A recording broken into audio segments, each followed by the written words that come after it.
প্রথম দাবি, প্রধানমন্ত্রী শেখ হাসিনাকে ছাত্র নাগরিক হত্যার দায় নিয়ে জাতির কাছে প্রকাশ্য ক্ষমা চাইতে হবে।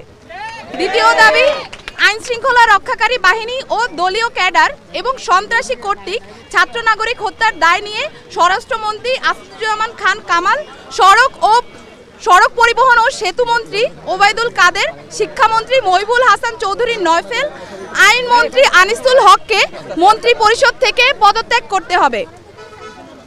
ইন্টারনেট শাটডাউন করে দেশে ডিজিটাল ক্র্যাকডাউন করায় তথ্য প্রতিমন্ত্রী জুনায়েদ আহমেদ পলককে পদত্যাগ করতে হবে। আন্তর্জাতিক মিডিয়ায় শহীদ শিক্ষার্থী এবং আন্দোলনরত শিক্ষার্থীদেরকে ড্রাগ অ্যাডিক্ট বলে কুরুচিপূর্ণ ও মিথ্যা বক্তব্য দিয়ে এবং আন্দোলনকে ভিন্ন খাতে প্রবাহিত করার চেষ্টা করায় তথ্য প্রতিমন্ত্রী মোহাম্মদ এ আরাফাতকে পদত্যাগ করতে হবে। ঢাকা দাবি নাম্বার